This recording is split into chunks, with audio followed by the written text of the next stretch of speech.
भारत के उत्तर प्रदेश में लगने वाले महाकुंभ मेले की धूम पूरे देश में होती है। इसी बीच एक ऐसी घटना सामने आ जाती है जिसे सुनकर आपके भी रोंगटे खड़े हो जाएंगे। लेकिन उससे पहले हमारे इस चैनल को सब्सक्राइब करें और वीडियो को लाइक करें और साथ ही वीडियो को शेयर करें। दोस्तों, महाकुंभ मेले की तैयारियां जोरों पर थीं। लाखों लोग रोज गंगा घाट पर पहुंच रहे थे। सुरक्षा, साफ सफाई और यातायात व्यवस्था की जिम्मेदारी बेहद चुनौतीपूर्ण थी। सुजाता मैडम चाहती थीं कि व्यवस्थाओं में कोई कमी न रहे, मगर उन्हें प्रशासन से मिल रही रिपोर्टों पर भरोसा नहीं हो रहा था। उन्होंने सोचा कि अगर वह सीधे मेले में जाएंगी तो अधिकारी उन्हें पहचान लेंगे और सही तस्वीर नहीं दिखेगी। एक दिन देर रात उन्होंने अपने सचिवालय में अधिकारियों को बुलाया और कहा, हमारी प्राथमिकता है कि हर तीर्थ यात्री को सुविधा और सुरक्षा मिले। मैं खुद मेले में जाकर व्यवस्थाओं का जायजा लेना चाहती हूं, लेकिन किसी को भी इस बात की भनक नहीं लगनी चाहिए कि मैं डीएम हूं। अधिकारियों ने थोड़ा आश्चर्य जताया, लेकिन सुजाता मैडम के दृढ़ इरादों को देखकर वे चुप रहे। अंततः उन्होंने निर्णय लिया कि वह साधारण महिला बनकर बुर्खा पहनकर मेले का दौरा करेंगी। सुबह सुबह सुजाता मैडम ने एक साधारण काले रंग का बुर्खा पहना, सिर ढका हुआ, चेहरा नकाब में छुपा हुआ।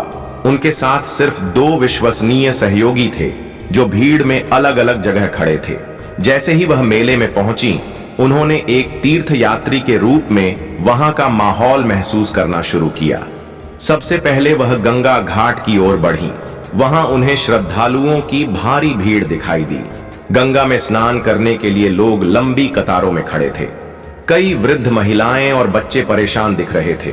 कुछ लोग शिकायत कर रहे थे कि पानी गंदा है, जबकि प्रशासन का दावा था कि घाटों की सफाई नियमित रूप से की जा रही है।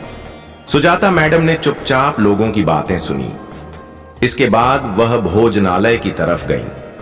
वहां मुफ्त प्रसाद वितरण की व्यवस्था थी, लेकिन लंबी कतारों में धक्का मुक्की हो रही थी। एक बूढ़ी महिला ने रोते हुए कहा, मैं सुबह से भूखी हूं, पर अभी तक प्रसाद नहीं मिला। सुजाता ने देखा कि भोजनालय के कर्मचारी ढंग से काम नहीं कर रहे थे। कई जगह खाना बर्बाद हो रहा था और गरीब तीर्थयात्री भूखे रह जा रहे थे। वह यह सब देखकर दुखी हुई। उन्होंने पास खड़े अपने सहयोगी को इशारा किया और इस मुद्दे को नोट करने को कहा। जब वह मेले के एक और हिस्से में पहुंची तो उन्होंने देखा कि सुरक्षा व्यवस्था में कई खामियां थीं। कुछ असामाजिक तत्व महिलाओं से छेड़छाड़ कर रहे थे, लेकिन पुलिसकर्मी अपनी ड्यूटी में लापरवाह थे। उन्होंने यह भी देखा कि आपातकालीन सेवाएं जैसे एम्बुलेंस और प्राथमिक चिकित्सा ठीक से काम नहीं कर रही थीं। एक बच्चे को चोट लगी थी, लेकिन कोई डॉक्टर उपलब्ध नहीं था। सुजाता ने वहां खड़े पुलिसकर्मियों को फटकारा, लेकिन उन्होंने बुर्खा पहने महिला की बात को अनसुना कर दिया। मेले का निरीक्षण करने के बाद सुजाता मैडम ने वापस जाकर तुरंत आपातकालीन बैठक बुलाई। उन्होंने सभी अधिकारियों को बुलाया और उन्हें फटकार लगाई। उन्होंने कहा, अगर बुर्खा पहनकर मैं यह सब देख सकती हूं, तो आप लोग इन समस्याओं को क्यों नहीं देख पा रहे? उन्होंने हर विभाग के लिए नई जिम्मेदारियां तय की। सफाई व्यवस्था, सुरक्षा और भोजन वितरण के लिए विशेष दल बनाए गए। अगले ही दिन मेले में व्यवस्था में सुधार दिखने लगा। कुछ दिन बाद सुजाता मैडम ने मेले में फिर से दौरा किया, लेकिन इस बार वह अपने असली रूप में थीं। जिन लोगों ने उन्हें बुर्खा पहनकर देखा था, वे उन्हें पहचान नहीं पाए। जब उन्होंने महिलाओं के सुरक्षा कैंप में जाकर कहा, मैं ही वह महिला हूं जो बुर्खा पहनकर आपसे मिली थी, तो सभी हैरान रह गए। उनकी यह अनोखी पहल न केवल प्रशंसा का विषय बनी, बल्कि प्रशासन के अन्य अधिकारियों के लिए भी एक सबक बनी।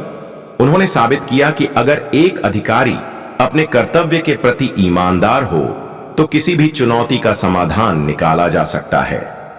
तो दोस्तों, आपको यह कहानी कैसी लगी हमें कमेंट करके बताएं और साथ ही हमारे इस चैनल को जरूर सब्सक्राइब करें। धन्यवाद।